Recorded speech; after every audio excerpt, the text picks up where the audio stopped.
Hi, everyone, and welcome to StudioJake. I, of course, am your host, Jacob Airy. Thank you for joining me today on my vidcast where I talk about all things pop culture, from television to film to anime to comic books and so much more. We got a lot to get into, but before we do, I just wanted to let you know that I am trying to reach 1,000 subscriptions.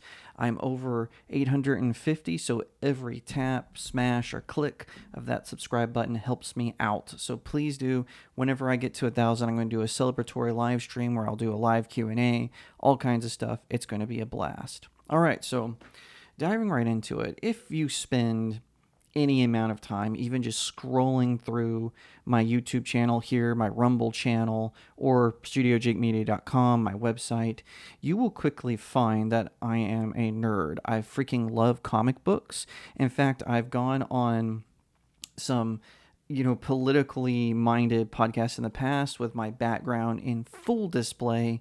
It's been quite a thrill ride. I've ever since my parents turned on the television to Fox Kids, where I was able to watch Batman the animated series, and they would buy me Spider-Man comic books and Sonic the Hedgehog. I was hooked, and it's been this way. I'm in my 30s now. I still love this kind of stuff. It's so much fun, and don't let anyone ever tell you that you're too old to enjoy it. It's perfectly fine. However, ever since I would say around 2012, we've seen a dramatic downturn in the comic book industry, with the big two, especially that being DC Comics and Marvel Comics, and as well as some of the what I would call the tier 2 comic books. So IDW, Valiant, Dark Horse, Image, not as much, but it's still there, it's lingering.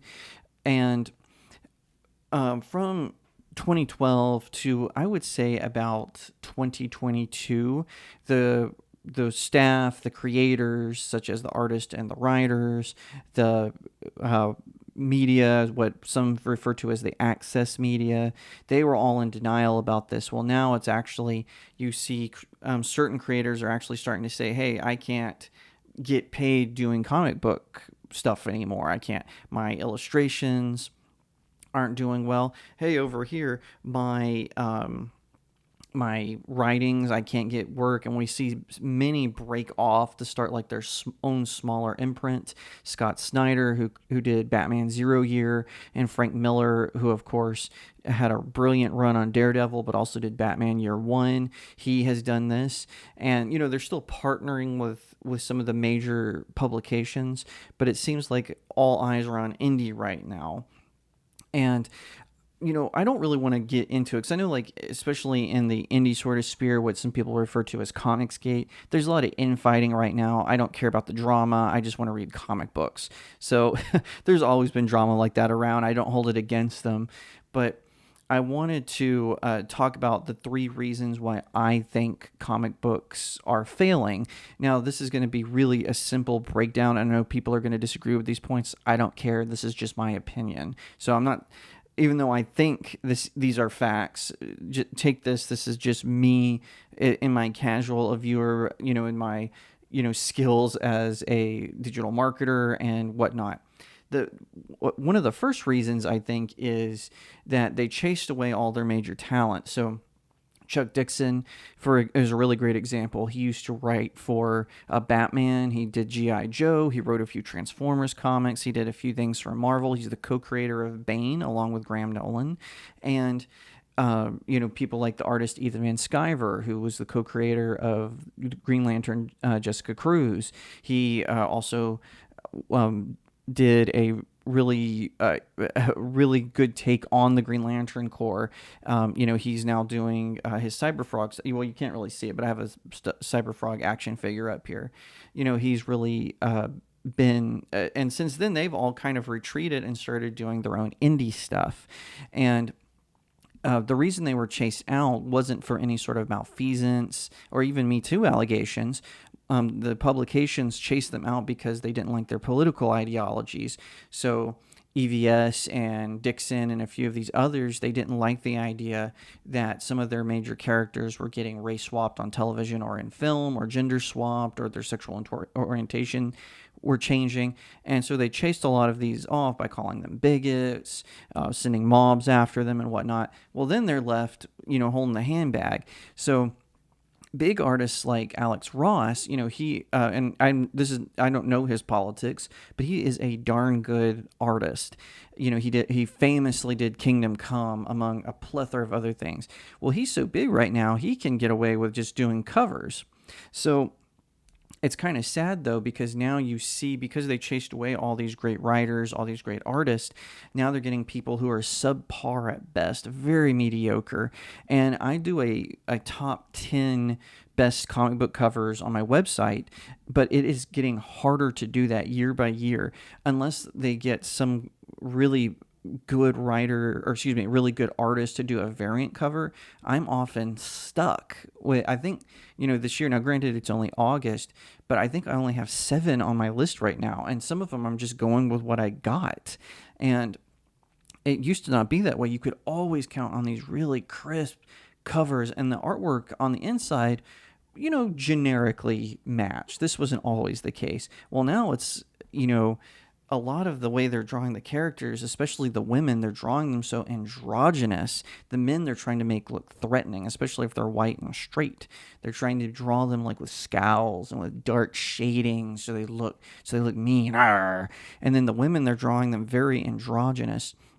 And it looks like something that my 2-year-old niece could draw in her spare time, when she's not running around chasing her plushies around their house. But it's the talent pool has really shrank, and because of that, and I say this, they can't really, because of this, the fans have noticed, so the prices have also gone down have gone up for the floppies. So so fans are forced to pay more for bad artwork and bad writing. They don't want to do that. Number ones still sell decent. You'll see this, Comic-Con likes to talk about, oh, see, comic books aren't failing. Look, this number 1 issue sold really well. Oh, yeah, duh. The number 1 issue always sells well. That's true in indie comics as well. Number ones always do well. It's just how it is. But from 2 on, you see huge drops in their sales. That's why you're seeing so many number ones pop up. They're doing a lot of one shots, but making them number ones, and because they know collectors are wanting those. But anyway, I digress on that. So because of this, they can't pay good, talented writers like, say, Alex Ross, because then they can't pay them to do a whole issue, so then they have to only pay them to do a cover. Well, then it really feels like false advertisement, because you see this beautiful cover by Alex Ross, and then you open it, and it's some artist that they found on Fiverr or Tumblr or Twitter, and you're just like, what is this? Where did this come from? This was really prevalent in the last few years of IDW's Transformer comics. The artwork was so subpar. It was ridiculous. It's no wonder Transformers... no wonder IDW lost the Transformers IP to Skybound. It's just embarrassing. So that's number 1, is they're hiring really poor talent pools in regards to writers, artists, and even editors, because they chased all the good ones away because of political disagreements, and then getting mobs to go after them online. It's absolutely ridiculous. And number 2 is... number two number two is the over-reliance on franchise building. So in the early days, especially with Detective Comics, a lot of people don't know this, was actually like the merger of 2 different companies, and then later they actually acquired a few smaller ones, such as Fawcett Comics, which is where Captain Marvel, or you might know him as Shazam, came from. Now, in the early days, it was actually very rare for these characters to cross over. World's Best, later called World's Finest, introduced a way for Batman and Superman to cross over. The Brave and the Bold later became a means for like Batman to team up with someone else from the DC universe. But it was actually uncommon for them to team up. They would guest star occasionally. They were kind of seen in their own little worlds. That's why so many of the cities in the DC comic ones are fiction. So like Batman in Gotham City, Captain Marvel in Fawcett City, Superman in Metropolis, Green Arrow in Star City, and so on and so forth. A lot of these. Now, there are exceptions. Wonder Woman mainly hung out around Washington, D.C., but, or Happy Harbor, which is a fictional place, but she's mainly came from D.C., Washington, D.C. Now, with in regards to that sort of changed later on, especially as the Brave and the Bold became a popular title. The Justice League was formed. A lot of people don't know this, but the Justice League was actually not created to be a counter for the Avengers, as a lot of people think. The Fantastic Four was originally created to be a counter to the Fantastic Four. And in fact, the original Justice League only had 4 members, although Superman, Batman, and Wonder Woman were grafted on a few issues later when it sold very well. But I digress on that as well. I can go into this comic book history, forever. But anyway, with this, blockbuster movies came along. So Vigilante, I believe, was the first time a DC Comics character was adapted. Later, Shazam got his own. I think it was a serial. I don't think it was a full-on TV show. It was basically, serials were like basically these mini movies that they put together. And then later, of course, you had Batman come along. You had Superman come along in the George Reeves era, and then the rest is history. But again, I don't want to put a year on this, because this has really been going on since the 80s, when movies could get bigger budgets.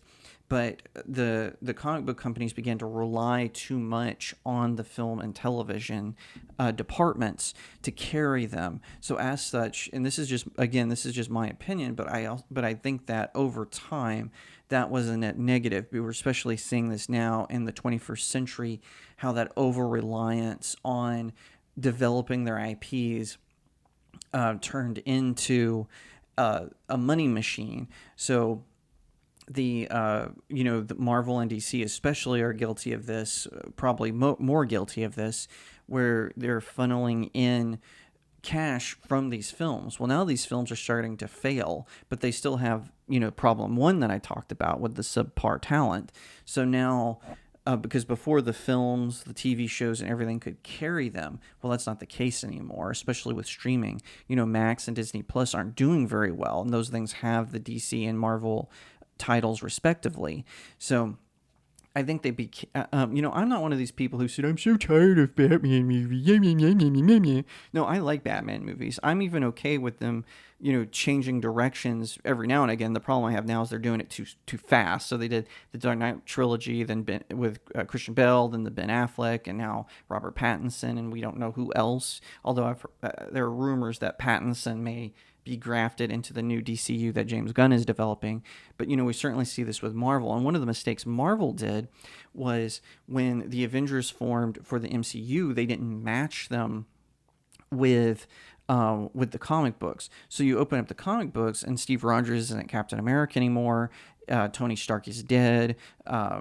Captain Marvel is weird. It's a whole bunch of other mistakes that happened, and I think that is affecting the comic books. And like I said, this has been a long-term effect. I'm not saying this just happened, but I really think ever since the medium started relying on more of the entertainment industry, as opposed to it being a fusion of writing and artwork, then it started to become more about, hey, let's see if we can tie this in.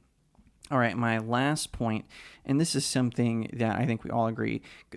Before this was originally going to give 5 reasons, but I actually put in reason 4 and 5 in this, and that is social media. So that's number 3, is social media.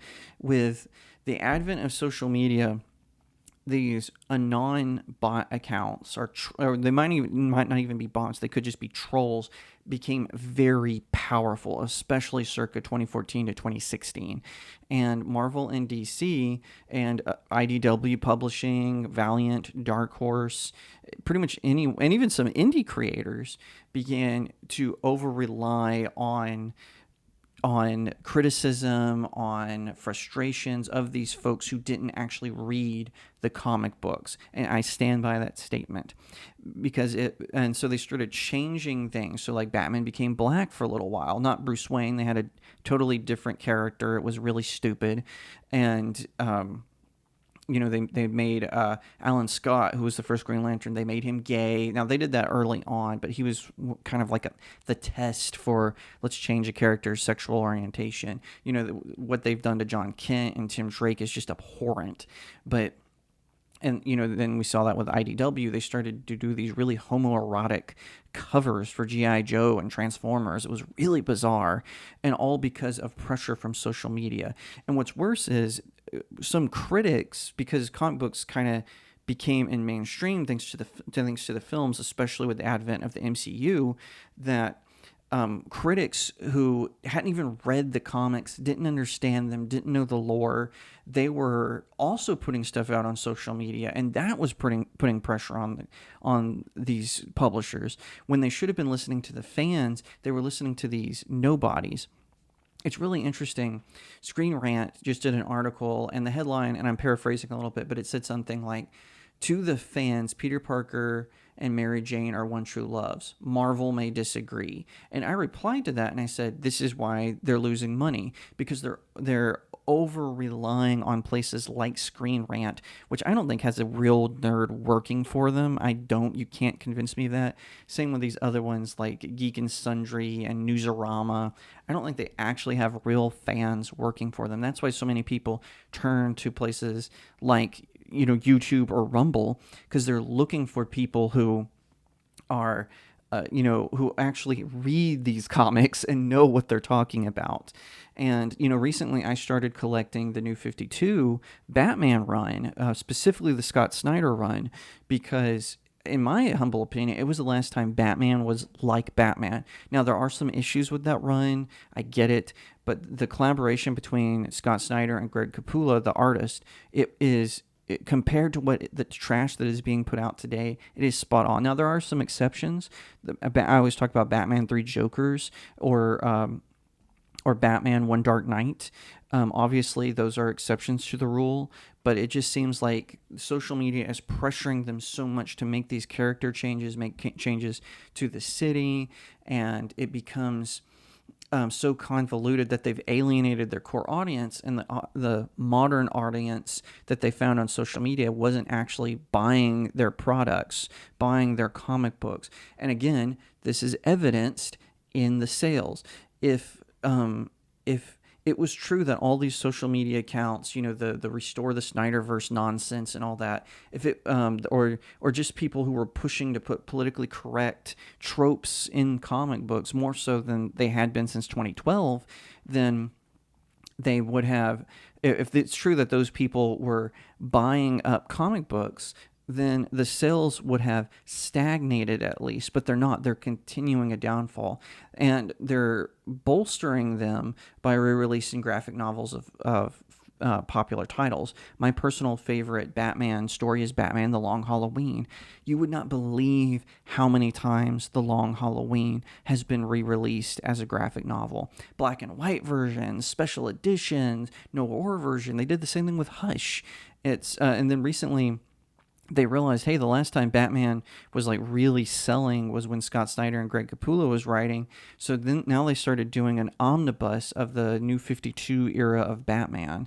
So, it's very obvious. So those are my three reasons. Just to recap, they chased out all their good talent, so they're now hiring subpar and mediocre talent, an over-reliance on the film and television industry, and 3, social media. So that's the TLDR version of it. But what do you think? Let me know in the comments. Do you agree with this take? Do you have one that you think I left out? I would love to hear from you, especially when I do sort of these longer form sort of essay ones and whatnot. I would love to hear what you think. But anyway, I really hope that these comic book companies shift, or at least the corporate overlords that have them, or even better, Congress. There's rumors Congress is going to do something about trademark laws. So titles that should be in public domain will finally be in public domain, and we can set a new course as far as that is concerned with some of our favorite titles.